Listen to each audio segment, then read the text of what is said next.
और इस बात से मैं एग्री करता हूं कि मेरे वंशज जरूरी नहीं है कि मुस्लिम ही थे। Hey guys, welcome to my channel. My name is Atif Iqbal और मैं आज रिएक्शन देने वाला हूं एक वीडियो पे जिसका नाम है कि वंशज कौन है, आपके वंशज कौन है। वंशज बेसिकली कहते हैं कि आपके एंसेस्टर कौन है ना। और ये वीडियो है बाय मनोज मुंतशिर। ये नाम थोड़ा अजीब लग रहा है मुझे, जरा नाम बताना है कि आखिर नाम ऐसा क्यों है। मनोज एक हिंदू नाम है, मुंतशिर एक मुस्लिम नाम है, तो इट्स वेरी कंफ्यूजिंग। काफी लोगों ने मुझे पहले भी रिकमेंड करा था कि इस वीडियो को देखो और मैंने कहा चलो फिर देखते हैं, क्योंकि यूएस में अभी सैटरडे की सुबह हुई है, जैसे कि आप देख सकते हो ऑलरेडी सैटरडे का 9:01 हो रहा है और छुट्टी है, तो मैंने सोचा चलो एक वीडियो बना के डाली जाए, है ना। ये ज्यादा बड़ी वीडियो भी नहीं है, छोटी है। आई होप कि आपको ये अच्छी लगे। अगर अच्छी लगे तो प्लीज आप कमेंट सेक्शन में जाके अपना ओपिनियन शेयर करना, मुझसे फीडबैक देना। कल मैंने एक वीडियो डाली थी गौरव मेजर आर्य के ऊपर, अगर आपको वो अच्छी लगेगी तो बहुत interesting video by the way, कि कैसे इंडिया और पाकिस्तान और चाइना इन सब का क्या रोल है और कैसे इंडिया को अपने आप को डिफेंड करना चाहिए।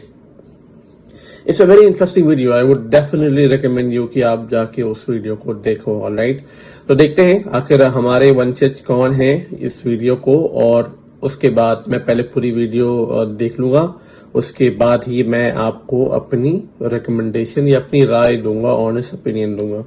ऑलराइट, चले पे शुरू करते हैं बगैर टाइम वेस्ट किए हुए। 3, 2, 1 गो।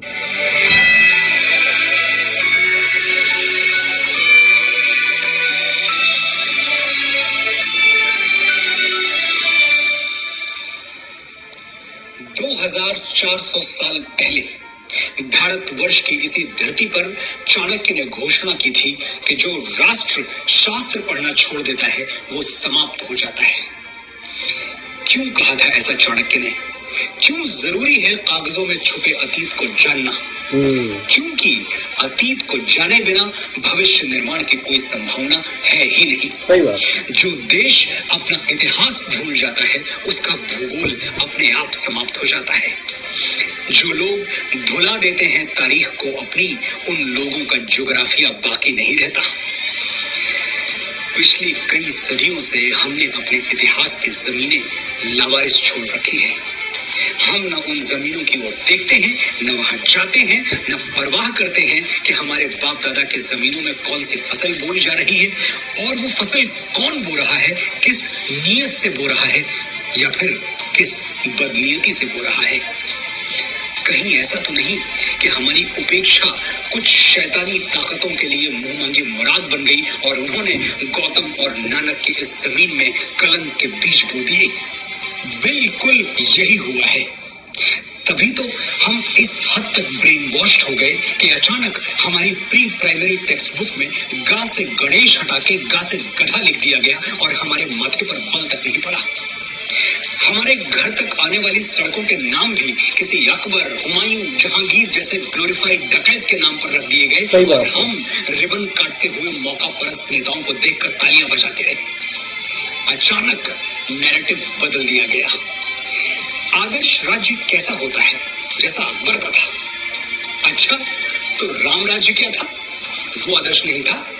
और अकबर के राज में हजारों किसानों को जजिया न देने के लिए फांसी पर टांग दिया गया था। ये आदर्श राज्य में होता है? सही बात है। ये तो हमें ढोल बजा के बताया गया कि अकबर ने जजिया माफ कर दिया था, लेकिन माफी से पहले जजिया का खूनी इतिहास हमें कभी नहीं पढ़ाया गया। और उसी अकबर ने वापस गैर मुसलमानों पर जजिया लाद दिया था, ये भी नहीं पढ़ाया गया। चित्तौड़गढ़ में 30,000 सिविलियंस को जिहाद के नाम पर काट डालने वाला आदर्श राजा था। आगरे के किले के सामने मीना बाजार लगवाने वाला जिल्ले इलाही था। जिल्ले इलाही यानी खुदा की परछाई। ये कौन सा खुदा है जिसकी परछाई इतनी काली है?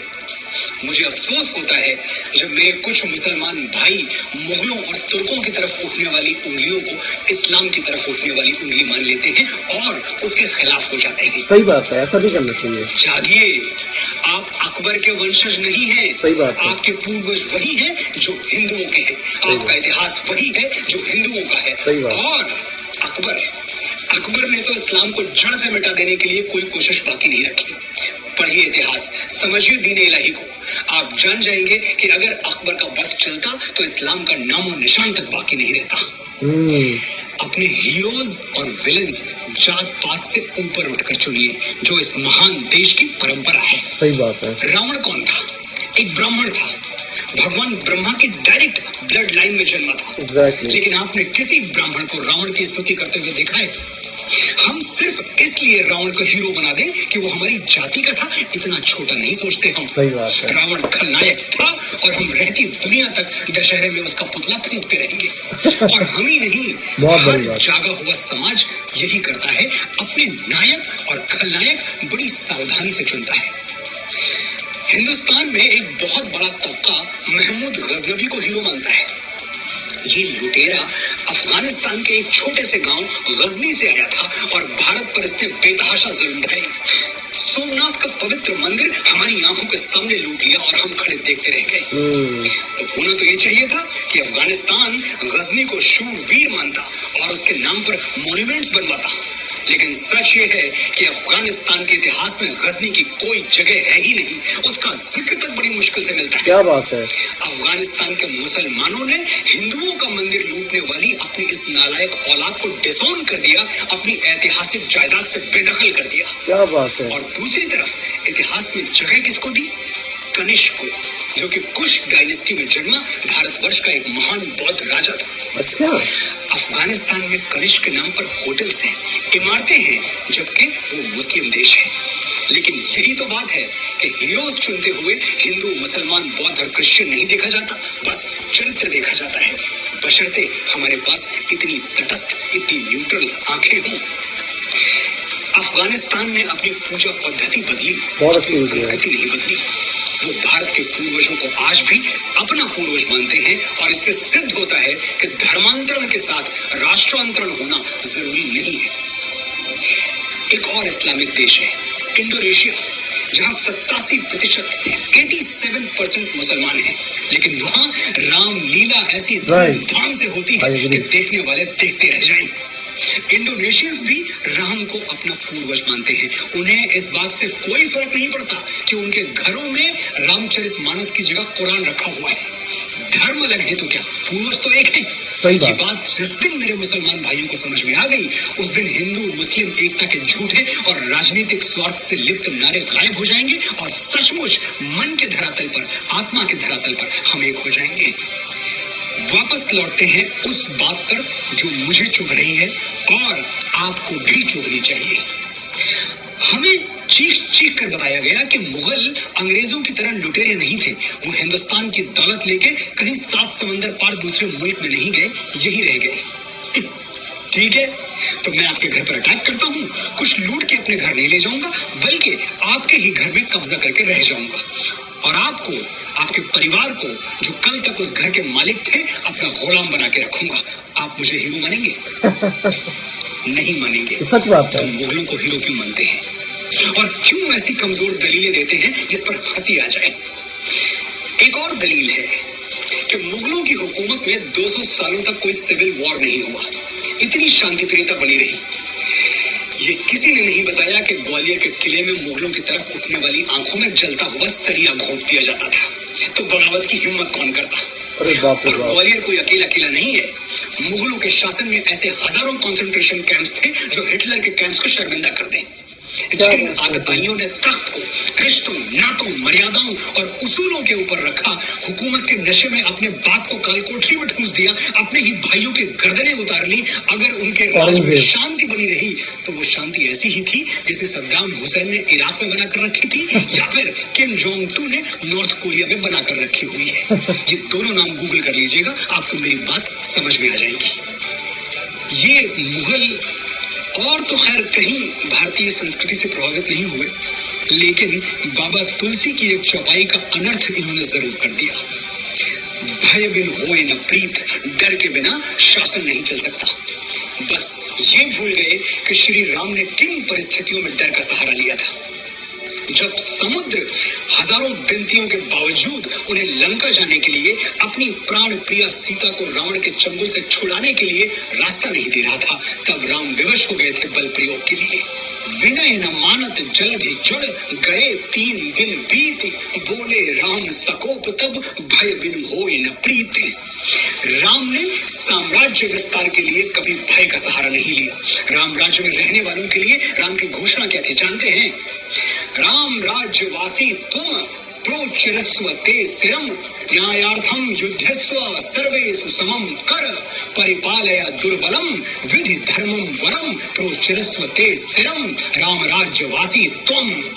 You live in Ram's kingdom. Hold your head high. Fight for justice. Treat all as equal. Protect the weak. Know that dharma is above all. Sir उठा के जियो, निर्भय होके जियो, ये राम राज्य है। ऐसे राज्य की तुलना अकबरी कुशासन से हंसी आती है। सही बात। हम सदियों से इस बात पर खुश होते आ रहे हैं कि शेर शाह सूरी ने दुनिया की सबसे लंबी सड़क बनवा दी, लेकिन श्री राम ने समुद्र पर पानी पर पुल बना दिया। इसके लिए हम सैटेलाइट इमेजेस मांगते हैं और लोग विश्वास ही नहीं करेंगे। महाराणा प्रताप ने हल्दी घाटी का युद्ध हारा नहीं, ये सिद्ध करने में उस महान मेवाड़ी वीर की आत्मा को 450 साल लग गए। उस दिन हल्दी घाटी में वो राजपूत कुलद्रोही मान सिंह तो महाराणा को नहीं हरा पाया, लेकिन हमारे अविश्वास ने हरा दिया। और महाराणा कोई अकेले नहीं है। पता नहीं अपने कितने वीरों को हमने गुमनामी की अंधी सुरंग में एड़ियां रगड़ के मर जाने दिया, और उन जालिमों को झुक के सलाम बजाते रहे जिनके दुष्कर्मों से भारत मां आज भी खून के आंसू रो रही है। समय आ गया है कि हम अपने गिरबान में झांक कर देखें।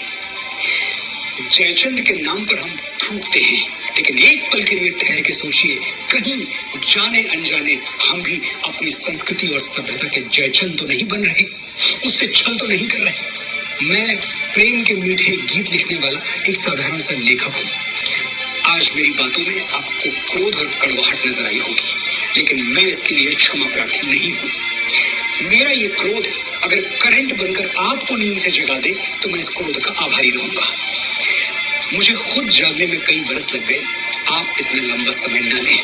मेरे अनुभव से सीखें, सच्चे इतिहास के दबे हुए स्वर गुंजायमान करें, अपने बच्चों के लिए सही आदर्श, सही नायक छोड़ें, झूठे नायकों के मुखौटे उतार के फेंक दें, अपनी विरासत को माथे से लगाएं और इस धरती माँ का ऋण चुकाएं जहां मैं और आप बीज बन के फूटे हैं और एक दिन राख बनकर समा जाएंगे।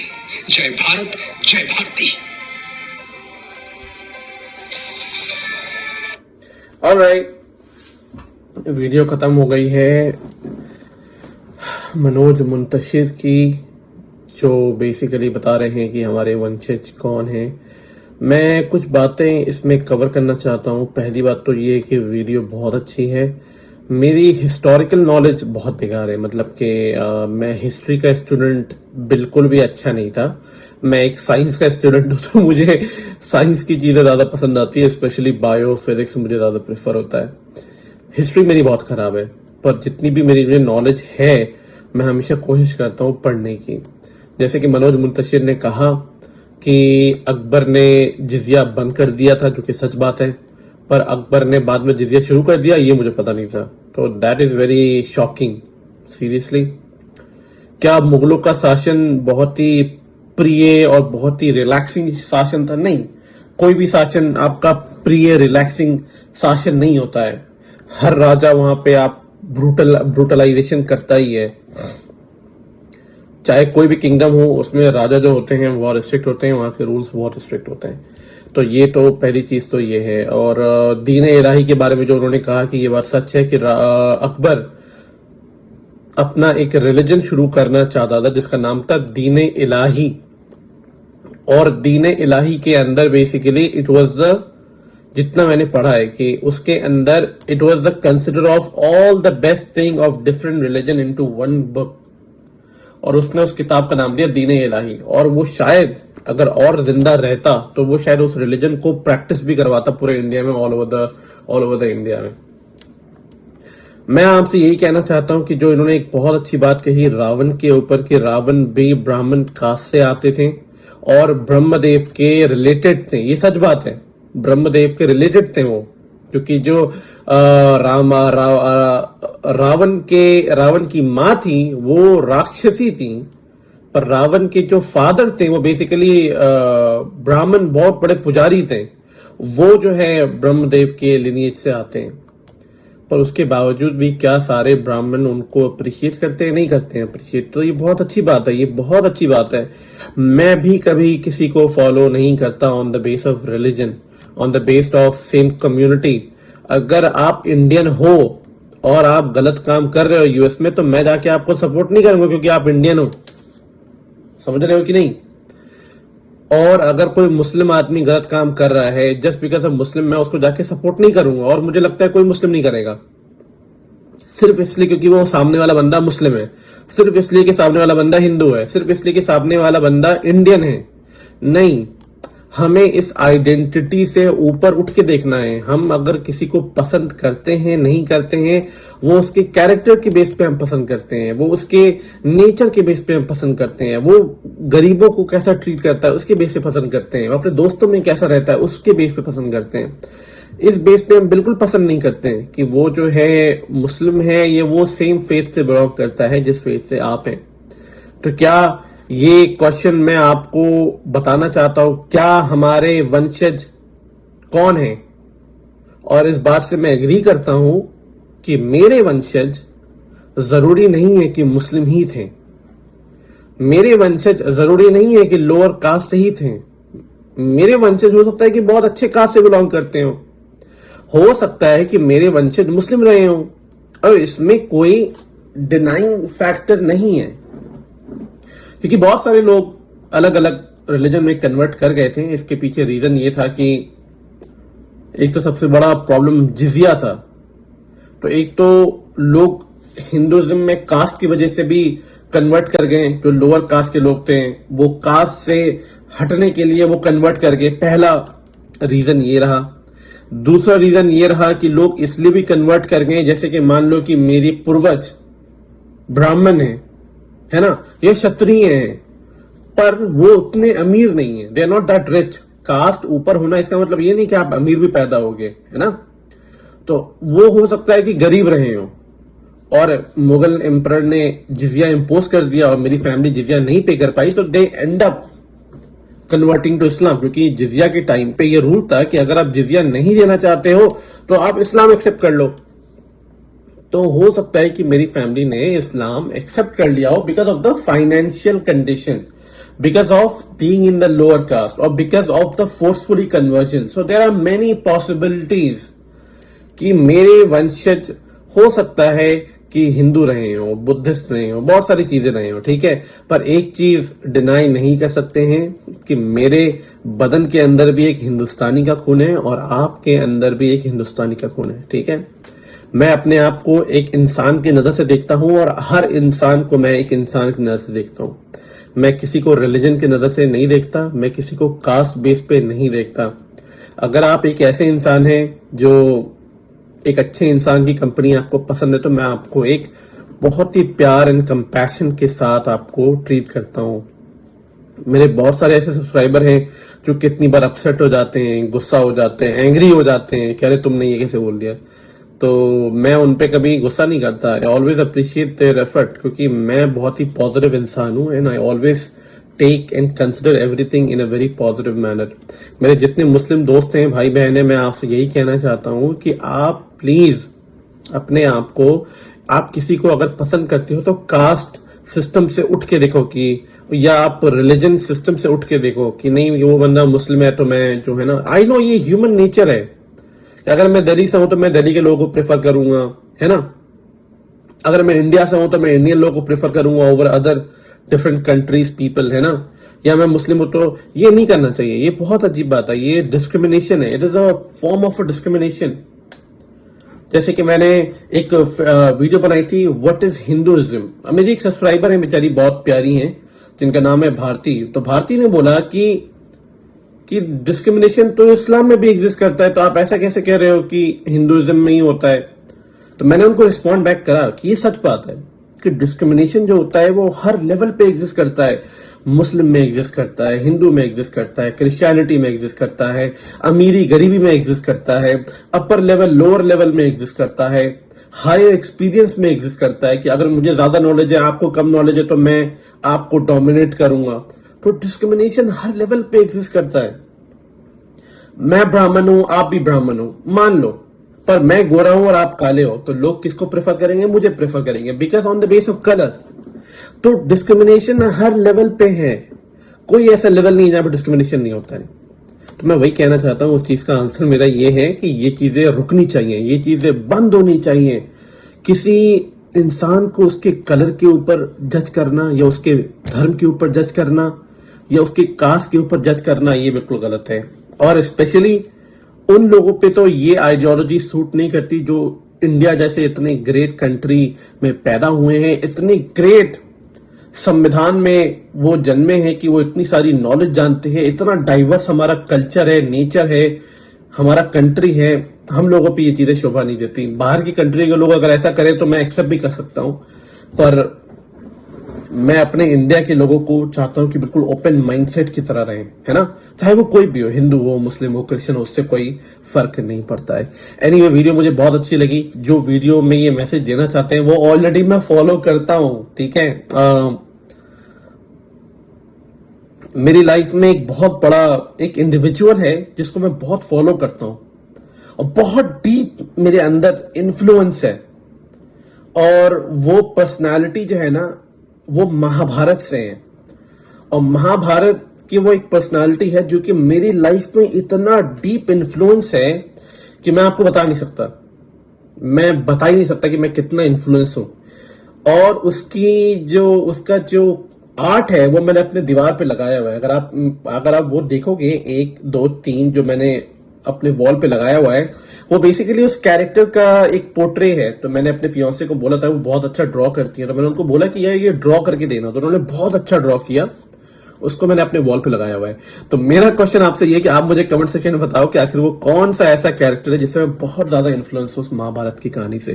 तो देखो, मैं मुस्लिम फैमिली से बिलोंग करता हूं, इंडिया में दिल्ली में रहता हूं, पर मेरा आइडल कौन है जिसको मैं पसंद करता हूं? वो एक हिंदू है। कहां से बिलोंग करता है? महाभारत से बिलोंग करता है, हिंदुइज्म से बिलोंग करता है। I am very influenced by it, but आपको बताने की वो कौन है। ऑलराइट, तो आई होप कि मेरा वीडियो आपको अच्छा लगे, रिएक्शन अच्छा लगे, कमेंट सेक्शन में जरूर बताना। मैं आपसे मिलता हूं नेक्स्ट वीडियो में, तब तक के लिए अपना ध्यान रखें। Alright, take care.